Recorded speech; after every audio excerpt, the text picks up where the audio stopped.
Une soixantaine de producteurs et de représentants des destinations touristiques de la région Languedoc-Roussillon sont venus partager les saveurs et l'art de vivre du Sud avec les Parisiens. Le Festival Sud de France met en avant tous les atouts de cette terre de contraste. Nos atouts, c'est avant tout l'authenticité, l'art de vivre. Alors le soleil, la beauté des paysages, bien entendu.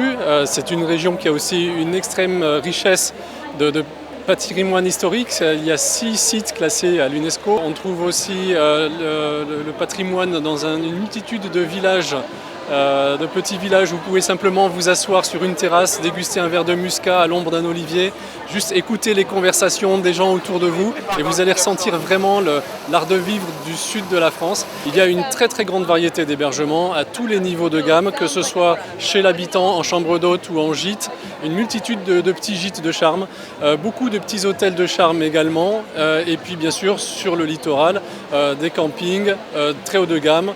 Et toujours, je vous le disais, une grande convivialité et un accueil très très sympathique des professionnels du tourisme, mais aussi des habitants. 3 atouts à retenir pour le Languedoc-Roussillon. Le premier, c'est le soleil, la beauté des paysages.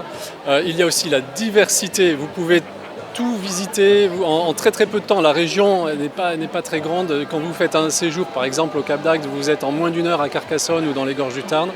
Il y a partout un rapport qualité-prix vraiment très intéressant et ça fait partie des atouts majeurs qui sont mis en avant pour le tourisme en Languedoc-Roussillon. Parmi les nombreux atouts de la région Languedoc-Roussillon, il y a les produits du terroir. Et sans plus attendre, allons à la rencontre de quelques producteurs qui vont nous mettre en appétit. Toutes nos productions viennent de cochons, de viande de porte française, VPF, qui est séchée traditionnellement et pour les pâtés qui est cuite à l'ancienne méthode. On garde les traditions sans modifier les goûts. C'est fait avec des porcs de nature bio également, qui sont nourris exclusivement au petit lait avec des farines de maïs de seigle d'orge. Nous avons 80 sortes de produits. Ça part du boudin, galabar, ça part des pâtés, ça part des bougnettes. La bougnette, un produit vraiment de chez nous, que je ne peux pas porter sur Paris. Les tripes, les cassoulets, tout ce qu'on fait à base de cochon. Parce que nous sommes des paysans et chez nous, le cochon il est bon de la tête jusqu'à la queue. Nous sommes en Côte-du-Rhône à Saint-Gervais. Donc Saint-Gervais se situe entre Avignon et Montélimar et on exploite 90 hectares donc, dans ce village de Saint-Gervais. Et nous faisons les 3 couleurs en Côte-du-Rhône et les 3 couleurs en Côte-du-Rhône village Saint-Gervais. La particularité de nos vins, ce sont des vins très faciles à boire, très simples. C'est les vins de tous les jours pour les Côtes-du-Rhône régionales. Et les vins du week-end, j'appelle ça les vins du week-end pour le Côte-du-Rhône village Saint-Gervais. Voilà. Les huiles que nous présentons ici sont des huiles monovariétales. Ce sont des variétés d'origine provençale, la Bouteillant et la Glando. Ce sont des huiles qui sont très fruitées. En fonction des variétés, on utilisera des huiles différentes. Par exemple, je vous conseillerais l'huile de Bouteillant pour accompagner des légumes crus ou des légumes poêlés ou des légumes à la vapeur. Par contre, sur des pâtes fraîches très chaudes ou un poisson grillé, je vous conseillerais plutôt une huile d'Aglando. Nous sommes le seul faiseur réellement de sel sur la Méditerranée et c'est un salin qui date de l'Empire gallo-romain. Le fleuron du sel de Camargue, c'est la fleur de sel de Camargue. Alors la fleur de sel, c'est ce que l'on récupère entre le matin, à partir de 6h du matin. C'est vraiment le matin, quand on se retrouve sur vraiment une climatologie très adaptée.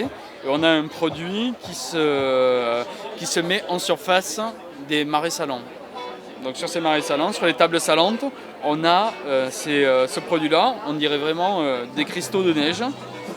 Quand vous avez de la neige en décembre, vous avez un produit qui est à peu près équivalent. Si on regarde les cristaux, on est sur la même chose. Et là, ça a vraiment un pouvoir salant et une accroche en bouche qui était particulière. La particularité de ce produit, c'est que c'est un produit qui est très éphémère et très fragile. On considère que le sel de Camargue a un côté salant plus marqué de par la Méditerranée en termes d'accroche, avec des sensibilités plus imposantes. On est sur un sel qui se retrouve sur un secteur de 10 000 hectares donc une capacité de production beaucoup plus importante, avec plus de 350 jours d'ensoleillement.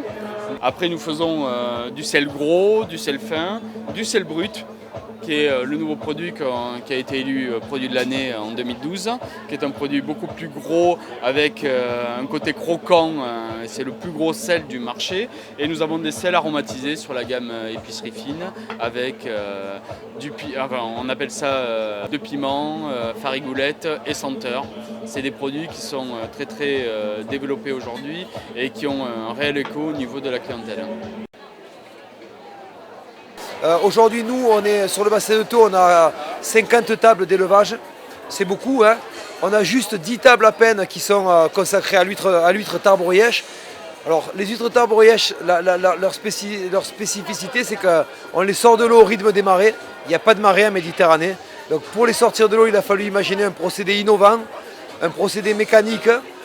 Alors, c'est simple, en fait, hein. C'est un panneau solaire sur les tables, un panneau qui fait 1 mètre carré, c'est un tout petit panneau. À lui seul, il suffit à capter l'énergie suffisante pour sortir de l'eau tous les jours 10 tonnes d'huîtres.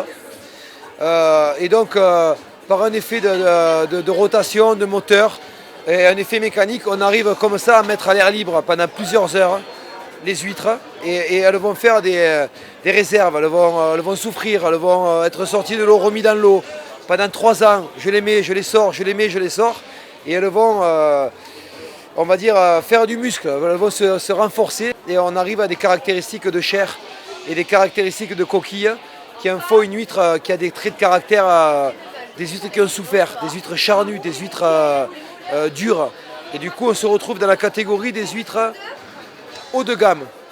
Et on partage bien sûr du coup des tables, avec des bonnes tables on va dire, des chefs étoilés, des brasseries haut de gamme, que ce soit à Paris, que ce soit dans le monde entier.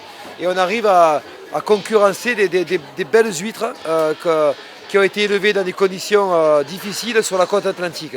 Donc voilà aujourd'hui notre différence et notre huître qu'on a baptisé l'huître tarbes-oreillèche, qui est notre nom de famille.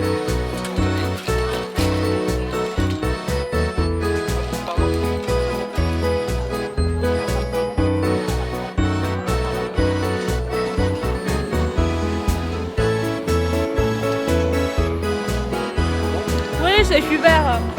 Le Festival Sud de France contribue à délivrer une belle image de cet art de vivre en Languedoc-Roussillon, qui semble de plus en plus apprécié et même envié.